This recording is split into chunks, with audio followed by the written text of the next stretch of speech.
Jiwaku haus, haus akan kasih-Mu. Hatiku rindu, rindu akan cinta-Mu.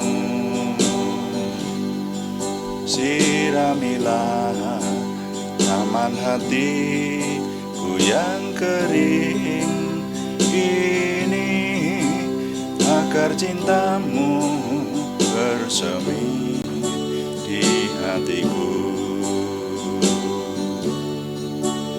Oh Yesus, kekasihku, hanya Engkau. Nama-Mu kan kuukir di hatiku. Seumur hidupku hanya bagi-Mu, Yesus. Bukan setia selamanya. Kami menyembah-Mu Tuhan, kami membawa hati kami memuliakan, mengagungkan nama-Mu. Bapa kami, sumber pertolongan kami, yang mengutus Roh Kudus menjadi penolong kami. Jiwaku haus, haus akan kasih-Mu. Hatiku rindu, rindu akan cinta-Mu. Siramilah taman hatiku yang kering ini, agar cinta-Mu bersemi di hatiku. Oh Yesus, kekasihku, hanya Engkau. Nama-Mu kan kuukir di hatiku.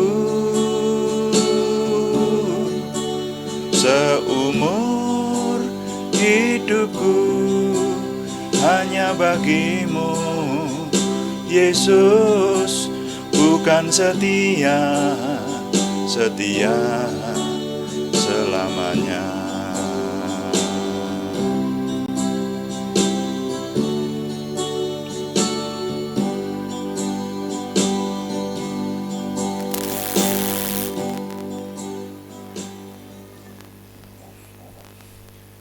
Bapa, kami sungguh bersyukur, dan tidak henti-hentinya kami mengucap syukur karena segala anugerah Tuhan, sehingga hari ini tetap Tuhan memberikan kepada kami terus dapat memuliakan Tuhan, menyembah Tuhan, dan memperhatikan firman Tuhan. Urapi kami semua, sehingga sungguh Tuhan, kami semakin hari semakin dikuatkan, percaya diri kami, antusiasme kami, semangat kami, dan kami hidup untuk memuliakan Tuhan, melayani Tuhan, merasakan pertolongan dan pimpinan Tuhan yang besar atas kami. Juga ketika kami melayani Tuhan dengan doa, maka doa kami menjadikan nama Tuhan dimuliakan, kami semua diberkati, penuh dengan kuasa seperti yang Tuhan janjikan kepada kami. Dalam nama Tuhan Yesus Kristus kami berdoa. Haleluya. Amin. Selamat malam kepada semua yang sudah bersekutu bersama dengan kami. Puji Tuhan, hari ini tetap Tuhan memberikan kekuatan kepada kita untuk memuliakan Tuhan, menerima rahasia firman Tuhan, dan melayani Tuhan dengan doa. Nah saudara, di setiap doa malam kita sudah memperhatikan kitab Amsal, mulai dari pasal 1 dan sekarang sampai di pasal 9. Saudara, kadang-kadang kita rasakan ya, ini kita membaca sampai dengan ayat ke-9 saja. Kitab Amsal ini ada yang diulang-ulang, Dan saya selalu memiliki prinsip, nah ini mungkin yang sekali lagi saya ingatkan atau saya impartasikan kepada saudara-saudara sekalian, kalau di kitab suci kita ada hal yang diulang-ulang itu saudara ya, itu berarti ditekankan oleh Tuhan. Jadi jangan kita bosan atau bahkan jengah membacanya dan menelitinya, tapi justru kita harus memperhatikan. Bahkan saudara-saudara, dalam satu perikop kalau ada kata yang diulang-ulang saja, itu berarti kita harus menaruh perhatian kepada kata itu. Nah, di pasal 9 ini kalau menurut saya terbagi menjadi dua ya. Bagian pertama kemarin adalah undangan hikmat.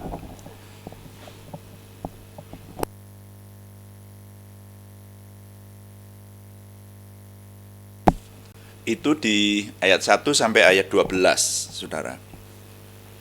Dan nanti ayat 13 ini sampai selesai, itu beda dengan yang bagian di atas ini ya. Jadi kalau kita melihat judul yang diberikan Lembaga Alkitab Indonesia adalah undangan hikmat dan undangan kebodohan. Nah yang bagian pertama ini sampai ayat 12 ini undangan hikmat. Tapi coba baca ayat 13 sampai selesai ini nanti ya, sampai ayat 18. Firman Tuhan berkata, perempuan bebal cerewet sangat tidak berpengalaman ia, dan tidak tahu malu. Ia duduk di depan pintu rumahnya, di atas kursi di tempat-tempat yang tinggi di kota. Dan orang-orang yang berlalu di jalan yang lurus jalannya diundangnya dengan kata-kata, siapa yang tak berpengalaman singgahlah kemari. Dan kepada orang yang tidak berakal budi katanya, air curian manis dan roti yang dimakan dengan sembunyi-sembunyi lezat rasanya. Tetapi orang itu tidak tahu bahwa di sana ada arwah-arwah dan bahwa orang-orang yang diundangnya ada di dalam dunia orang mati. Nah, saudara, ini memang bagian yang lebih sedikit ya dibanding dengan yang di atas itu ada 12 ayat. Dan kalau saya meneruskan judul dari LAI ini, undangan kebodohan. Nah ternyata sekali lagi kitab Amsal itu namanya saja Amsal, mengumpamakan atau menjadikan hikmat itu sebuah pribadi yang bisa, kemarin itu kita baca ya, hikmat itu bisa mengundang, bisa menyediakan makanan, sudah menyediakan segala sesuatu untuk dinikmati, pesta, begitu, itu hikmat. Nah, sekarang kebodohan juga. Jadi ternyata kebodohan itu dipersonifikasikan. Karena di sini ini tiba-tiba kok ayat 13 ini sudah bertolak belakang dengan yang ayat 1 sampai 12 kan. Tiba-tiba di ayat 13 dituliskan, perempuan bebal, cerewet, sangat tidak berpengalaman ia dan tidak tahu malu. Jadi saudara, kalau kita membahas, kalau di sini ini dikatakan perempuan bebal, kan tidak semua perempuan bebal akan semacam itu. Tapi di sini yang dikatakan ini personifikasi yang, karena nanti di bawahnya ini kan mengundang juga ini loh. Jadi perempuan bebal, yang namanya bebal itu kalau saya mengartikan di bawah bodoh, ya. Mungkin begitu ya, tinggal yang mengartikan lah. Tapi bebal itu sudah ya tidak banyak tahu, dan kalau diberitahu biasanya justru mendebat ya. Jadi kalau diberitahu tidak mau menerima, itu bebal ya. Ya bahasa Jawanya ndablek seperti itu. Jadi perempuan bebal terus cerewet. Loh saudara, ini kata-kata yang di sini ini kita harus menerimanya dengan bijaksana loh saudara ya. Jadi harus dengan apa istilahnya, tidak bisa kita terima apa adanya begitu. Karena kata cerewet itu sendiri, memang kata cerewet itu mesti artinya negatif Loh kalau dipikir-pikir guru itu cerewet saudara ya. Wah, Mbak Tuhan itu pendeta itu cerewet, dalang itu cerewet banget itu semalam ngomong terus itu. Nah, hanya di sini ini rupanya diartikan yang negatif seperti itu. Jadi bebal, cerewet, lalu tidak berpengalaman dan tidak tahu malu.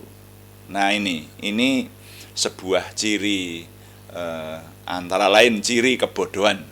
Jadi yang di sini dikatakan personifikasi dari kebodohan. Jadi orang yang akhirnya jadi bebal, saudara. Nah, di sini dikatakan ia duduk di depan pintu rumahnya di atas kursi di tempat-tempat yang tinggi di kota. Jadi di rumah tingkat dan di kota ini, saudara, bukan di desa tetapi di kota, di kediaman banyak penduduk seperti itu. Jadi ini personifikasi dari kebodohan ini, ya. Jadi sekali lagi ini tafsiran saya sih, saudara ya. Saudara kalau mau menafsirkan yang lain boleh gitu ya. Nah, hanya saya menerimanya ini kebodohan ini dipersonifikasikan semacam itu. Ayat 15, dan orang-orang yang berlalu di jalan nah, pakai koma ya, supaya nanti artinya ini kalau membacanya saya kalau membacanya tidak sungguh-sungguh nanti artinya beda. Dan orang-orang yang berjalan di jalan yang lurus jalannya. Nah, jadi orang-orang ini jalannya sudah lurus gitu. Ini kitab Amsal berbicara semacam itu. Diundangnya dengan kata-kata. Nah, ini diundangnya dengan kata-kata. Siapa yang tak berpengalaman singgahlah kemari. Coba saudara perhatikan, lah kan sama dengan undangan hikmat. Bener enggak? Undangan hikmat yang kemarin kan ya juga barang siapa tidak berpengalaman datanglah kemari. Ya kan sama undangannya. Jadi undangan hikmat sama undangan kebodohan itu kalimatnya sama. Ya. Ayo mendekatlah kepadaku, ayo kemarilah, ayo kepada saya. Seperti itu. Jadi undangan kebodohan sama undangan hikmat sama persis itu, ya. Nah, hanya yang berbeda nanti dijelaskan di bawah ini. Dan kepada orang yang tidak berakal budi katanya. Nah, mulai kelihatan gitu ya. Orang yang tidak berakal budi, air curian manis. Loh, ini kan bertolak belakang dengan hikmat. Kalau hikmat itu permulaannya atau didasari oleh takut akan Tuhan. Permulaan hikmat adalah takut akan Tuhan. Jadi ya tidak mencuri kalau takut akan Tuhan. Tapi kalau kebodohan itu nanti menjelaskannya, ayo datanglah kemari, mengundang, dan yang disuguhkan adalah ayo sama-sama menikmati air curian, manis loh. Nah, ini saudara, siapapun yang bertentangan dengan prinsip takut akan Tuhan itu bodoh.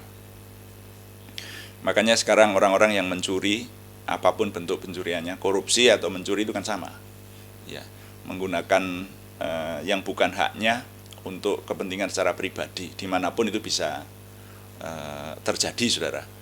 Nah, itu bodoh. Bahkan kalau ada orang-orang yang cerdik pandai yang bergelar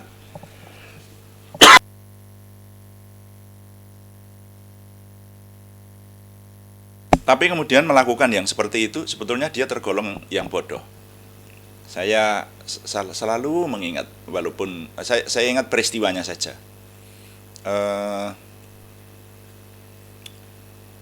Saya bahkan lupa namanya, tapi peristiwanya itu. Ada kepala hakim yang ketahuan korupsi besar-besaran, kemudian dihukum. Kayaknya seumur hidup ini. Anda ingatlah siapa itu ya. Tapi ini kan sebetulnya kalau orang sudah menjadi hakim kepala, sudah kepala dari sebuah lembaga di kehakiman, itu kan orang intelek banget, orang pinter gitu. tapi begitu dia mencuri, langsung dia jadi bodoh sebetulnya. Jadi kebodohan itu adalah kalau orang itu tidak melakukan kebenaran dari Yang Maha Kuasa. Toh pada akhirnya terbukti. Jadi kalau yang sekarang ini mencuri tapi kok hidupnya enak-enak saja gitu ya. Kemarin dulu kita sempat diskusi dengan beberapa rekan dari kita yang sering mengikuti doa malam ini, saya kok malah diizinkan menderita perjuangan semacam ini ya enggak enak lah seperti itu. Sementara orang-orang yang berdosa, orang-orang yang jelas-jelas diketahui banyak orang hidupnya enggak benar, lah kok enak hidupnya gitu. Itu jangan iri saudara, jangan iri. Serius saya mengatakan. Jadi kalau di pengadilan dunia ini belum ketahuan dan mereka hidup enak dengan hasil curiannya itu atau hasil perbuatan dosanya itu dinikmati gitu, kita orang beriman percaya bahwa ada pengadilan dari Yang Maha Kuasa yang tidak bisa disuap. Nah itu. Nah jadi ini mulai kelihatan toh undangan dari kebodohan. Air curian manis dan roti yang dimakan dengan sembunyi-sembunyi lezat rasanya. Nah akhir dari pasal 9 ini yang harusnya menyadarkan kita. Tetapi orang itu, siapa ini? Maksudnya yang diundang itu loh, orang lurus yang tadi. Jadi orang yang sudah lurus jalannya, orang yang lurus jalannya itu. Orang itu tidak tahu bahwa di sana ada arwah-arwah. Di mana itu? Di undangannya kebodohan itu. Ada arwah-arwah. Jadi orang-orang yang sudah mati. Dan bahwa orang-orang yang diundang oleh kebodohan, ada di dalam dunia orang mati. Nah itulah. Jadi sampai di sini maka ya ini tidak banyak ini yang kita renungkan. Kalau boleh saya menyampaikan, hikmat itu identik dengan kehidupan. Tetapi kalau kebodohan dan kebebalan, jadi lawannya hikmat, itu identik dengan kematian atau dunia kematian yang di sini dituliskan dunia orang mati. Nah, itu ya saudara ya. Nah kita pilih yang mana? Itu saja. Ya. Mari kita memilih yang baik, benar, dan kudus di hadapan Tuhan supaya kita diberkati. Tuhan dipuji. Amin. Ya, mari kita melayani Tuhan dengan doa. Kita akan berdoa untuk hal-hal umum. Sekali lagi saya mempopulerkan istilah ini, melayani Tuhan dengan doa. Ya, saudara yang sudah berkali-kali mendengar dari saya bahwa doa itu seringkali diartikan minta, ya, dan itu tidak salah. Doa itu permintaan kepada Tuhan. Walaupun sebetulnya kalau mau objektif ya berdoa itu berhubungan dengan Tuhan, bukan hanya minta, tapi pengucapan syukur, ya, penyembahan itu ada dalam dimensi doa.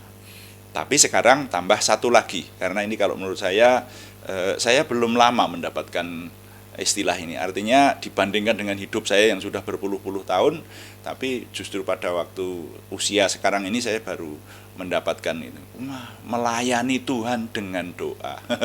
Itu. Nah, jadi kalau saudara ada di situ, walaupun di tempat masing-masing berbeda dengan kami tempatnya, gitu ya.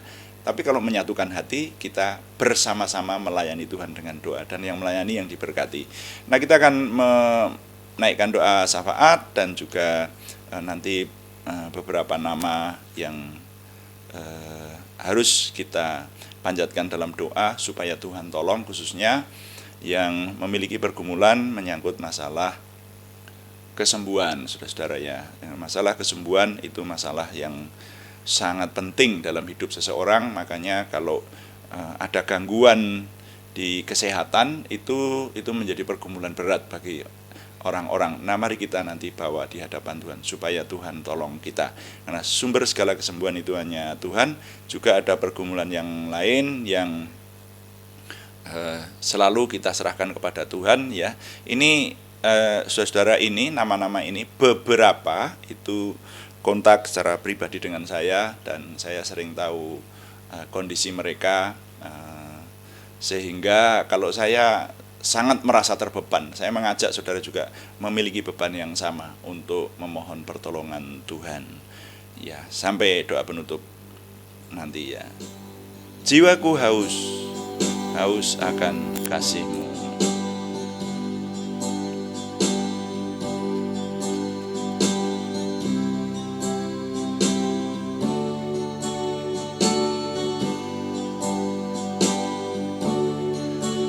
Jiwaku haus, haus akan kasih-Mu.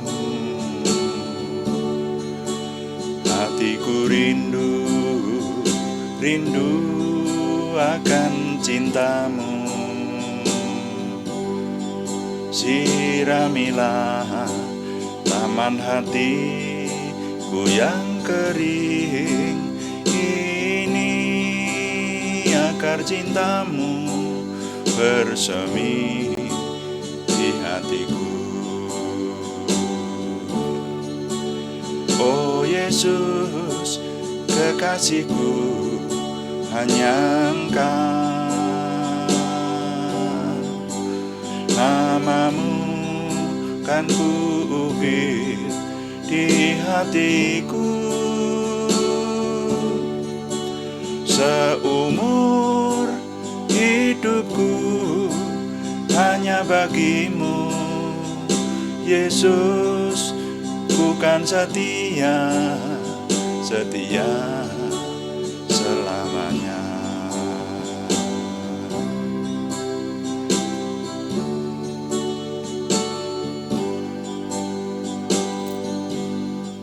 Bapa, kami sungguh mengucap syukur.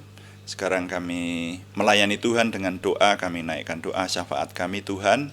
Kami berdoa untuk situasi khusus yang sedang dihadapi oleh dunia, dan sekarang Tuhan masih terasa mengganggu. Dan kami mengucap syukur Tuhan memberikan semakin kelonggaran kami rasakan. Namun demikian kami tetap berdoa di menjelang akhir tahun ini. Kami mohon supaya Tuhan menolong kami, terutama di tengah bangsa dan negara kami. Kalau akhir tahun ada banyak acara, banyak liburan, tapi biarlah oleh anugerah Tuhan kami memiliki hikmat. Masyarakat di bangsa dan negara kami ini memiliki hikmat, sehingga dapat menangkal semuanya ini, tetap waspada. Terima kasih Tuhan. Sekarang kami menyerahkan nama-nama yang kami bawa di hadapan Tuhan untuk disembuhkan dalam nama Tuhan Yesus Kristus, Yeshua HaMasyiah itu.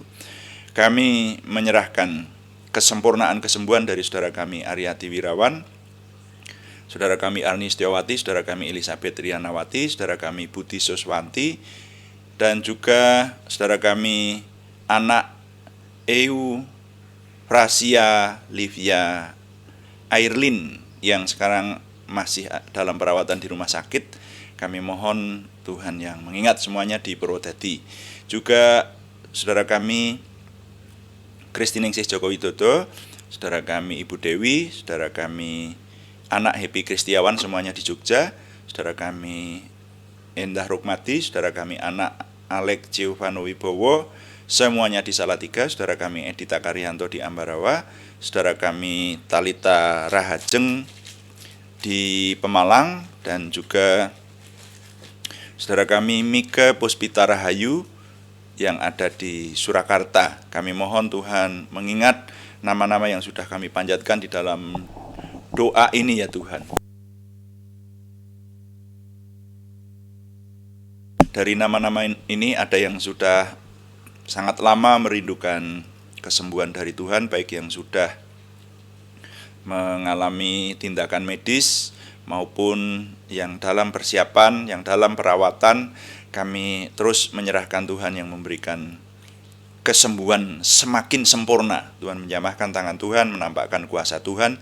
Dalam nama Tuhan Yesus Kristus, Yeshua HaMasyiah itu kami berdoa, dan Tuhan menolong. Juga Tuhan menolong keluarga-keluarga yang mendampingi, sehingga semuanya semakin mengarah kepada kesembuhan, baik yang sejak lahir ada pergumulan tentang kesehatan dan pertumbuhan jasmaniah, yang stroke, yang nyeri sendi, yang komplikasi, yang masalah penglihatan mata, yang kanker, yang gangguan paru-paru, yang meningitis, yang kolesterol tidak seimbang, dan semua keluhan. Tuhan yang menolong sehingga nama-nama yang kami naikkan di hadapan Tuhan semuanya tertolong. Tuhan memberikan ketabahan, kekuatan, bahkan kecukupan serta kelimpahan di dalam hidup dari nama-nama dan juga keluarga yang sudah kami panjatkan di hadapan Tuhan dalam doa ini. Tuhan, kami juga berdoa untuk pergumulan yang lain, baik dari saudara kami Sri Purwati, saudara kami Betania Putri Jatusari di Menawangan, maupun saudara kami Yohana Asri Saptorini. Oh Tuhan, kami sungguh-sungguh mohon Tuhan menampakkan kuasa-Mu, dan Tuhan memberikan jalan keluar, memberikan terobosan baru, sehingga saudara kami ini mendapatkan pertolongan Tuhan yang nyata. Terima kasih Tuhan, terima kasih, kami memuliakan Tuhan. Kami mengucap syukur Tuhan, dan kami sekarang menyerahkan semua yang kami kerjakan dalam pelayanan kami ini, baik onsite maupun online. Oh Tuhan, terima kasih. Tuhan memberkati segala yang kami kerjakan, dan dengan anugerah kemurahan Tuhan saja, Tuhan berkenan pakai kami semua melayani Tuhan, baik dengan segala yang kami kerjakan untuk mohon Tuhan yang menyempurnakannya ya Tuhan, maupun kami yang karena berada di tempat berbeda, kami dapat menyatukan hati melayani Tuhan dengan doa. Kami bersyukur untuk janji-janji Tuhan yang melayani semakin diberkati. Terima kasih Bapa, dan kami bersyukur, tidak henti-hentinya mengucap syukur, karena setiap hari Tuhan memberikan kekuatan kepada kami, semakin percaya diri, semakin memiliki optimisme, antusiasme, semangat, dan bergairah menyambut masa depan kami. Terima kasih Bapa, kami mohon Tuhan yang menyempurnakan doa kami oleh pertolongan dan pimpinan Roh Kudus, karena semuanya kami persembahkan dengan penuh percaya dalam nama Tuhan Yesus Kristus Juru Selamat kami. Haleluya. Amin. Demikian doa hari ini, dan saudara, kami ingin memberitahukan bahwa besok pagi itu tanggal 25 Desember, sehingga banyak dari kita beribadah di lingkungan di gereja kita masing-masing. Oleh karena itu diputuskan besok pagi tidak ada doa pagi ya saudara. Jadi doa pagi yang jam 5 ditiadakan untuk besok pagi. Ya, khusus tanggal 25 saja. Nanti tanggal 26 itu hari Minggu, nah tanggal 27 pagi kita mulai lagi doa pagi. Ya, kalau doa malam tetap ada. Ya, tetapi khusus untuk besok pagi tanggal 25 Desember tahun 2021, doa pagi ditiadakan untuk memberi kesempatan kita mempersiapkan ibadah sebaik-baiknya, karena rata-rata ibadah